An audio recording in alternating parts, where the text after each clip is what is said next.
Are you new to meditation and don't know where to start? Watch this. Wolftelligence?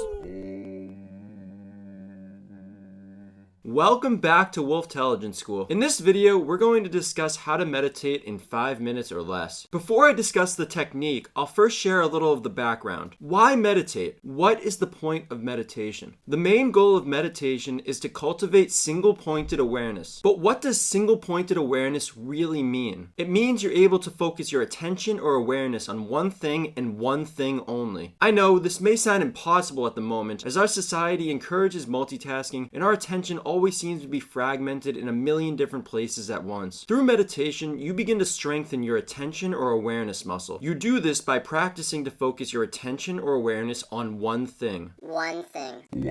This is known as your intention. You focus your attention on your intention. There are many side effects or benefits of strengthening your attention or awareness muscle through the practice of meditation. Here are 5 benefits I've experienced in my life through practicing meditation over the past 3+ years. 1. It has helped me clean and organize my mind. 2. It has helped me to think more clearly. 3. It has helped me deal with anxiety. 4. It has helped me reprogram my mind to be more positive, less negative. 5. It has helped me greatly with my mental health. That's just a short list of benefits that I've experienced through practicing meditation for almost every single day over the past 3+ years. I could go on and on and on about these benefits, but this video would get too long, and the point of this video is to teach you how to meditate, not just to explain the benefits and why it works. Just a quick Google search of scientific benefits of meditation can point you in the right direction if you want to learn about more potential benefits of meditation. These benefits are important as they may motivate you to meditate more often. Everyone will have different motivations for what he or she wants to get out of meditation. This is your why. It's important for you to know your why. Know why you want to meditate. Know what you want to get out of it. Having a strong why will motivate you to show up for yourself and practice meditation day after day. Why do you want to meditate? If meditation is not important to you, it will be very hard to stick with it even for 5 minutes. Don't underestimate your ability to get distracted and move on to something else very quickly. Your why will be your anchor point when cultivating a daily practice of meditation. It needs to be something that'll motivate or inspire you to meditate day after day after day. Your why will be what keeps you seated or standing up or lying down, depending on your preferred technique, and it will stop you from quitting halfway through to go scroll through social media or watch TV. You do enough of that anyways. Let's mix 5 minutes of meditation into your daily schedule starting today. I'm going to share 4 analogies that may help you to visualize what you're doing when you meditate. The idea of meditation can be pretty abstract, so these analogies may help you to visualize more clearly the power of what's going on here. They may illustrate more effectively how meditation can potentially transform your mind and life for the better. Choose whichever analogies you like the best and discard the ones that you don't like. The first analogy is going to the gym in your mind, working out your attention or awareness muscle. Meditation can be compared to going to the gym in your mind. When you go to the gym, you work out your muscles in order to make them stronger. Let's pretend like you actually go to the gym to work out and make your muscles stronger. You do specific exercises to strengthen different parts of the body. Sit-ups and planks strengthen your abs. Squats strengthen your lower body. Bench presses strengthen your pecs and upper body. Curls strengthen your biceps. Running strengthens your cardio, and so on. When you meditate, you're strengthening your awareness muscle. Your awareness muscle, or your attention muscle, is a muscle just like your abs, just like your pecs, just like your biceps, but they might not be as sexy as the other ones. You can't just show them off, like... If you've never meditated before, your awareness muscle may be pretty weak. If you've never bench pressed before, odds are you're not going to start out by bench pressing 300 pounds. You're going to start out light and see what you can handle, and then slowly build your way up over time. The same is true of meditation. If you've never meditated before, odds are you're not going to start out by meditating for 30 minutes or an hour. You probably wouldn't even be able to do that. Unless you're a monk.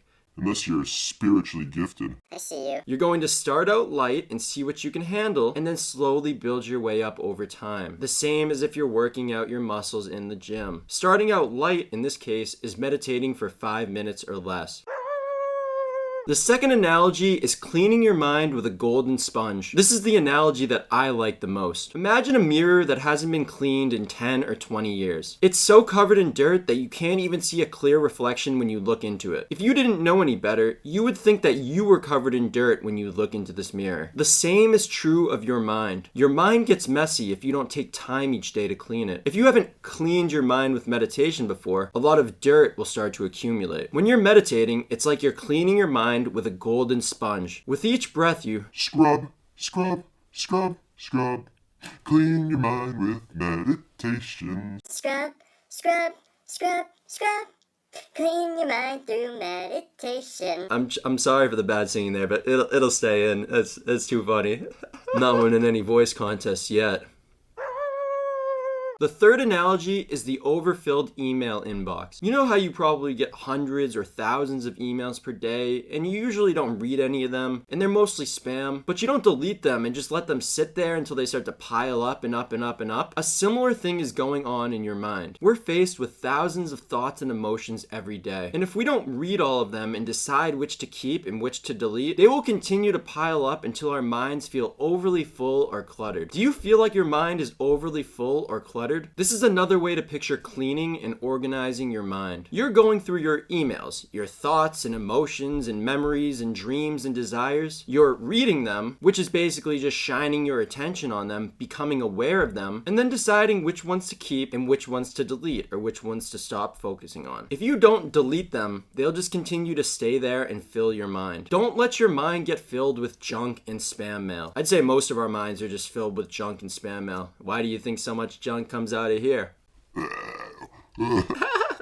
Be very selective of what you choose to keep. Delete most of the garbage to keep your mind clean and organized. The fourth and final analogy I'll share is the hurricane in your mind. This last one is a little more abstract, but this is the one that I used when I started out with meditation, and I think it may be helpful to you. Your mind is like a hurricane of thoughts and emotions and dreams and desires and memories. It's swirling around endlessly at such a high speed that it's pretty much out of your control. When you're in a hurricane, the safest place to be, the most peaceful and calm place to be, is in the eye of the hurricane, in the center. This is pretty much exactly what you're trying to do with meditation. If you've ever heard of the terms being centered or being grounded or finding balance, this is kind of what they're describing. The hurricane in your mind rarely ever stops. Sometimes it will be more powerful and seductive than other times, but it will always be going as long as you're thinking thoughts. Its goal is to try to entice you, to basically try to trick you into going into the storm and getting tossed around. It's your job to be detached, to witness this storm objectively without judgment from the center, from the eye where it's peaceful and calm and where you won't get caught up in all the drama. When you get caught up in the hurricane, when you let it toss you around, you are feeding it with your attention and your energy. This in turn makes it stronger and more chaotic. This is a cycle that people take part in, usually unconsciously, day after day after day after day after day after day. And it doesn't stop unless you make a change and stop feeding it with your energy and attention. Start to take your power back. Take your power back. Take your power back. Take your power back. Take your power back. On the other hand, if you remain grounded, centered, balanced, detached in the eye, viewing the hurricane without judgment, seeing it more clearly for what it is, you stop feeding it as much attention and energy and awareness, and it starts to lose its power and potency over you. You start taking your power back because you were the one who gave it away in the first place. I could go on and on sharing these analogies, but I'll stop at 4, and I hope at least one of them really resonates with you and helps you to start out your daily meditation practice. Here is a simple meditation technique for beginners in 4 steps. Step 1. Pick one thing to focus on. Pick your intention. Whenever your mind wanders, and this will happen many times, simply notice it without judgment and return back to focusing on your intention, on your one object of attention. It doesn't matter what you choose. You could choose to focus on your breath, which is kind of the common recommendation for beginners. I prefer to focus more on a goal or dream you have, or to focus on a word or feeling such as love or peace or gratitude. You could also choose to focus on an object such as the sun or the moon or a black hole. The options are limitless, but just pick one thing to focus on to start. What you focus focus on will probably shift as you start to meditate more often. When I started practicing meditation, the one thing I focused on was my breath. That didn't work too well for me. I started getting better results when I started focusing on the feeling, the idea of self-love. Now when I meditate, I usually choose a specific goal or dream as my single object of attention. Once you've picked your intention, your one thing to focus on, it's time for step 2, which is to pick a position. You have a couple options. You can sit on the floor, you can sit in a chair, you can lie down, or you can stand up. Choose whichever is most comfortable for you. When I started meditating, I was sitting on the floor because I thought that's just what you're supposed to do, but that didn't work too well for me as I am not flexible at all. I started seeing better results by sitting in a chair or standing, and those are the two options that I use now. Step 3 is set a timer. I'd recommend if you're just starting out to set a timer for anywhere between 3 and 5 minutes. You want to start small and build up. Let the small wins add up over time and turn to bigger wins. Set the intention that you will actually meditate for the full time you set on this timer, so choose wisely. And step 4, close your eyes and breathe. Sit or stand or lie there, close your eyes, have a good posture, and just breathe. In and out. In and out. Focus on your one thing, whatever it is. Anytime your mind wanders from that one thing, and it definitely will, just notice it. Don't judge it. Don't be too hard on yourself. Just notice it, witness it, and then consciously turn your attention back onto your one object that you're focusing on. That's it. I know it's very simple in theory, but a lot harder when actually put into practice. Just like with building your muscles at the gym, it will be hard at first, but get easier over time as you exercise more and start to build your strength. Each time your attention wanders from your one thing that you're focusing on, and you notice it and shift your attention back to that one thing, that's the equivalent of doing a sit-up or a push-up or a pull-up in the gym. Or with the cleaning analogy, it's the equivalent of doing one scrub of the golden sponge. Also, understand that there are many different techniques of meditation. There are no right or wrong ways to meditate. I just discussed one technique here that I've been using that's good for beginners that I think it will be easy to start out with. Also, note that you don't have to close your eyes when meditating, but it might help keep you away from more distractions.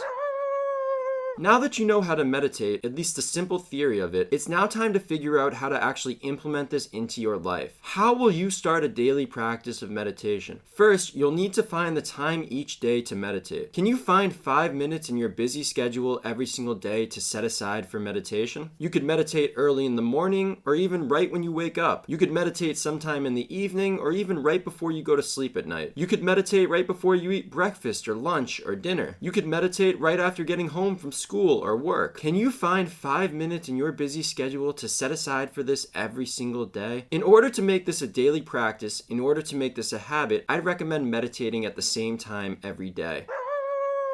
Here are a couple things to remember when starting a daily practice. Make sure to know your why, as having a strong why will help you to stick to it. It will help you to show up for yourself day after day after day. It will be tough to find the motivation to meditate every single day if you don't have a strong reason for why you're doing it. Another important thing to remember is to be in it for the long term. You need to have that long-term mentality. You need to emphasize patience, consistency, and discipline. I know these are not sexy terms by any means, especially as our society glorifies instant gratification. It will take time and practice to get good at meditation, just like with anything, so don't be too hard on yourself. Using the going to the gym in your mind analogy, think of it like this. You're not going to get six-pack abs by going to the gym once and doing a lot of sit-ups and planks. You're going to get six-pack abs by doing that every day for 3 years, and that's not even taking into account the food you eat. The same is true of meditation. You're not going to get strong with your attention or awareness muscle if you meditate once a year for 30 minutes. But if you do it every single day for just 5 minutes and slowly and patiently build your way up over time, I think you'll be pleasantly surprised with the results that accumulate over just 3 years of practice. If you're looking for that quick fix or magic pill or instant gratification, you're looking in the wrong place. When I started meditating, I didn't really feel any significant benefits or results until after about a month or two of meditating every single day for 5 minutes. Don't be discouraged if you don't see or feel any results right away. Remember that long-term mentality. Remember, it's all about the journey. It's all about the journey, journey, journey, It's all about the journey today. And sure, you'll probably see results more quickly if you meditate every day for 10 or 15 minutes, but I'm not sure that's the best way to go about it for beginners. You want to build your way up and build confidence. Let those small wins add up over time and turn into even bigger wins day after day after day. I've gotten to the point where I meditate for at least 15 to 20 minutes every single day, but that's only after the point of meditating every single day for almost 3 years. The first time I meditated, I could only do it for about 30 seconds before I gave up. My awareness muscle was extremely weak. I had to train it and be patient as I strengthened it over a period of time. Also, make sure to have fun with the process. If it's not fun for you to meditate, then why would you even do it? I meditate because I truly enjoy it. From my experience, it's fun to meditate. Sure, I get good benefits from it and it's helped me greatly with my mental health and emotional intelligence and self-love, but it's truly fun for me to meditate and that's why I enjoy it so much. If it's not fun for you, you either have to change your mindset, the way you view it, or change your approach and find a way to make it more fun. There's really no point in meditating if it's not fun for you. And there's a very slim chance you'll do it every day for a week, let alone a whole month, or a year, or 3 years, or 5 years, or 10 years, or 20 years, if you're not having fun while doing it. You need to enjoy the process. You need to enjoy the journey and have fun. Put a smile on your face while you're meditating. Put a smile on your face when you meditate. And don't be too hard on yourself when your mind wanders. It's completely normal. If you get too hard on yourself when your mind wanders, which it absolutely will, you're just playing into the ego's game. You're just feeding the hurricane with more of your energy and attention and awareness. By being too hard on yourself, you're literally doing the opposite of what you want to accomplish. You want to learn to get out of your own way. Get out of your own way. Get out of your own way. You may get frustrated at first if you're not as good at meditating as you want to be. You may have to face some negative emotions and negative thought loops, but again, that's all part of the journey. Here are some journaling prompts or activities from this episode that will help you to start this daily practice of meditation. Feel free to either contemplate these questions in your mind or write them in a journal if you're so inclined. And if you write them down, be sure to share some of your answers in the comment section below. I'll be sharing mine. Know your why. What is your why? Why do you want to learn to meditate? Why is meditation important to you? Finding the time. List 3 to 5 times throughout your day where you have 5 minutes free to meditate. If you've ever meditated before, what has your experience with meditation been like? What challenges have you faced so far? What has been your favorite part so far? Well, that was a lot. I know that may have been a lot of information and it may have been overwhelming at certain points, but I truly hope you enjoyed this class. I hope you got a lot of value from this, and I hope you're now ready to start meditating for 5 minutes every single day. As always, I'll be sharing some of my answers to the journaling prompts, and I encourage you to share your answers in the comments as well. You never know who you may be able to help by simply sharing. I can't wait to learn more about your thoughts and feelings surrounding meditation. Be sure to like and subscribe if you're new, share this with a friend who you think would enjoy this, and let me know your comments and questions down below. My name is Ari from Wolftelligence School, and this was How to Meditate in 5 Minutes or Less, a simple guide to a powerful practice. I'll see you next Monday. Wolftelligence! Om.